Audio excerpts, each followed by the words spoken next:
This is part two of the arguments presentations. And in the previous presentation, part one, we looked at how to identify arguments, how to identify the components of arguments, the premises, and the conclusion. We considered the definition of a deductive argument, a valid deductive argument, which was a very important definition, and sound arguments, and considered examples of those. In this video, we're looking at inductive arguments, and then we'll see how they might be applied in moral contexts. So to start with inductive arguments, the thing that makes them different from deductive arguments is that they involve probability. So for example, a good one, a strong inductive argument, is one such that if the premises are true, the conclusion is probably true. So this is analogous or corresponds to our definition of a valid deductive argument. Note the difference, though. With a valid deductive argument, if the premises are true, the conclusion has to be true. It must be true. With inductive arguments, if the premises are true, the conclusion is likely to be true. So that's a very important distinction in these types of arguments. So here's an example of a strong inductive argument. Of those who study hard, most pass the course. Blue Rock studies hard. And when we put those two premises together, we can draw a conclusion. It is very likely true that Blue Rock will pass the course if those first two claims are true. So the conclusion follows. This is a perfectly good form of reasoning. We use this type of reasoning in science. We use it all the time in our daily life. Perfectly good reasoning, but it's different from deductive reasoning. Now, I should also add that a strong inductive argument with true premises is a cogent argument. So we have that name as well. Inductive arguments, just another example here. Of the 46 buildings on the WIU campus, 42 have classrooms. Morgan Hall is a building on the WIU campus, and if those two things are true, we can draw the conclusion that Morgan Hall has classrooms. The premises make it probable that the conclusion is true. They don't guarantee the truth of the conclusion, but they make it likely that the conclusion is in fact true. So there are three types of arguments that we're going to look at, and three types of inductive arguments, that is, and we're going to consider these in the next three slides. First of all, inductive generalizations. As the name implies, these are inductive arguments, and they generalize from particular cases to a general claim. So this is just one type of inductive argument. And so here's an argument of 1,500 people polled across the state of Illinois. 500 identified themselves as Cubs fans. Therefore, 1/3 of the residents in Illinois are Cubs fans. Note that this is an argument, even though it only has one premise. So we have an example of a one-premise argument here. Also note that this, of course, fits our definition of an inductive argument. The premise makes it probable that the conclusion is true, but certainly doesn't guarantee it. Now, there are certain standards of strength that we use to assess the quality of an inductive generalization. First of all, we consider the quantity considered. So here we're looking at 1,500 people. Is that enough, we might ask? Is that enough to draw a conclusion about the entire state? It may be, maybe not. Then we look at the quality of the sample. And here is probably much more significant because quality would tell us, does the sample actually represent the larger group? So if we're talking about the state of Illinois, we would want a sample that includes different age groups, different races, people from different areas of the state. We need a broad cross-section of the kinds of people who live in Illinois, and we want them, the 1,500 people, we want them to be proportional to the whole population of the state of Illinois. So if the quality is strong, even though this seems like a very small sample size, when Illinois has millions of people, it could be a very reasonable, effective study as long as we have a very nice representative cross-section of the people in Illinois. These are very typically used for political polls, so you can see political polls on what kind of approval ratings somebody might have or who's likely to win an election. And again, the quality is very important. You can see that some of these polls have a fairly small sample size, but as long as they're making sure the quality is good, then it will be a good argument. It will be reasonable to accept the conclusion. Another typical use is in quality control methods. So you want to make sure the insulation coming out of a plant meets the quality standards. You don't have to test all of them. You select samples from different days of the week, different hours, and so on, and make sure that they're meeting the quality standards for that company, and that will give you a good idea if they are or not. A second kind of inductive argument is an argument by analogy. So here's an example. History involves lots of reading and memorization of facts, and I do well in history classes. And corporate tax law involves lots of reading and memorization of facts. And so as we are comparing those two kinds of classes and we see those similarities, we might draw the conclusion that I will do well in my course on corporate tax law. So arguments by analogy are inductive arguments. They give us reason to accept the conclusion, but they don't guarantee it. A standard of strength for arguments by analogy, especially significant are the relevance of the similarities, the things being compared. So if you said something like history classes are in a certain building and then this other class is in that same building, so I do well in history, I'm going to do well in that class, obviously that's a bad argument, and that's because you're not focusing on the right kinds of things. Here, when we're talking about lots of reading, memorization of facts, and doing well in those kinds of courses, that's relevant to how well you're going to do in the course. So that seems to be a proper kind of relevance. Again, in addition to that, rather, we can talk about the number of similarities. So the more similarities there are between the things being compared, the better off the argument is, the better the analogy. And finally, of the kind that we'll be looking at, of course, there are many others, is an argument to the best explanation. This is sometimes called an abductive argument or abductive reasoning, but I think it's reasonable to put it into our category of inductive arguments because it fits our definition there.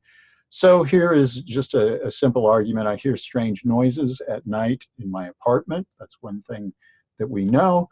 Other tenants in the building often use the bathroom late at night, so we know that. And the plumbing is very old in my apartment building. If you put all of those three things together and you want to know why the strange noises are occurring, it seems like the best explanation is going to be that the plumbing is causing the strange noises at night. Again, the premises don't guarantee the truth of the conclusion. And here we use this kind of reasoning all the time in our daily lives, very typical kind of inductive reasoning. The standards of strength for an argument to the best explanation is simplicity. The simpler the explanation, the more likely it is to be true. That's a standard in science and in philosophy as well, certainly in this kind of an argument. And of course, cohering with other current beliefs that one has. So we want to make sure that the ideas that we're talking about fit in with what we know about the situation. Those were the inductive arguments. I want to talk briefly about fallacious arguments. Fallacious arguments are ones that commit an error in reasoning, such that the premises do not support the conclusion. So unlike deductive arguments and valid deductive arguments where if the premises are true, the conclusion has to be true, or strong inductive arguments where if the premises are true, the conclusion is probably true. Fallacious arguments don't have that good connection between the premises and the conclusion. You have the premises, but they don't give you reason to think the conclusion is true. So here's an example. Somebody says, if something's immoral, it makes me nauseous. And then they say, the thought of slaughtering animals makes me nauseous, and from that they conclude that slaughtering animals is immoral. Now, this is a kind of mistake that is often made. Unfortunately, we're often not the best at reasoning through these things, but this is a fallacy, right? It's not a factual error. We'll assume that the first two premises are true, so we're not concerned about whether they are or not. We'll just grant that they are for the purpose of the argument. But it would still be quite possible that the conclusion is false. In fact, the first two premises give us very little reason to think the conclusion is true. So let's think this through. Why is that the case? Well, suppose it's true that if something is immoral, it makes me nauseous. But suppose also that the color green makes me nauseous, and all kinds of other things make me nauseous. Thinking about math makes me nauseous, or what have you. And so it could be true that 1 is correct, and it could be true that 2 is correct. Maybe the sight of the color red also makes me nauseous. So slaughtering animals, you think of blood, and that is the color red, and so that makes you nauseous, right? This doesn't give you a good reason for thinking that slaughtering animals is immoral in this argument. There are the premises that are presented here simply do not support the conclusion. Now, I want to apply some of what we've learned now to moral reasoning and moral principles. And you might say this is how we might argue for a moral principle from above, so to speak. And this is when we appeal to a very general moral principle and then argue that the individual moral principle, the more specific one that we're considering, fulfills the general one. And so that gives us reason to think that it is true. So consider this very general moral principle. One ought to treat other people as ends and never merely as means. We will see that Immanuel Kant endorses this principle. And then we consider keeping promises, and we say keeping a promise treats a person as an end, but breaking one treats a person as a means only. And so we conclude that one ought to keep one's promises. This is a very reasonable way of reasoning, and we have the general principle and then a more specific principle that we have reason to think is correct. In this case, it's a type of a deductive form, but we don't need to worry about that right now. Another way that you might argue for a moral principle is that you argue for the principle from below, so to speak. And this is when we identify several instances of something that is morally wrong or maybe correspondingly morally right. And then we show how this leads to a more general moral principle. So we have certain individual situations that we judge to be wrong. So suppose Dr. Livingood makes an appointment with you, but plays golf instead. That would be wrong. Suppose Renji borrows $500 from you and promises to repay, but then he never does. That would be wrong. Suppose Tankili moves in with you and agrees to pay half of the utilities, but never pays her share of the bills. Well, that would be wrong. Well, if we consider all three of these individual specific principles, we might put them together and draw a larger conclusion that breaking promises is wrong, because in each case we have a situation where somebody broke their promise. It's a little bit more implied with the idea of making an appointment, but that's what it is. It's a promise that you're going to be at a certain place at a certain time. And the form we've just considered is inductive, but we need not be that concerned about that aspect right now. All right, how might you argue against a moral principle? We've talked about ways of arguing for the truth of a moral principle. How would you argue against one? Well, very typically, the way of doing that would be the use of counterexamples. And we'll see this when we look at John Stuart Mill and just a little bit of a case when we look at Immanuel Kant. And a counterexample is a case or situation that shows that a theory or a definition or a principle of some kind is wrong, or at least apparently wrong. So that's what a counterexample does. So, for example, consider this moral principle. One should always keep one's promises. This is a principle that Immanuel Kant endorsed. So we have this moral principle. It may seem very reasonable, but note the word always. That's significant here. So if true, we might think of a counterexample. This leads to the following. What if Kritok promised to murder the entire city council? Well, if this principle is true, that you should always keep your promises, then Kritok should do it, right? Once he promised to murder the entire city council, he needs to follow through on it, if our principle is true as stated. But that implication is obviously wrong. It's not morally right for Kritok to murder the entire city council.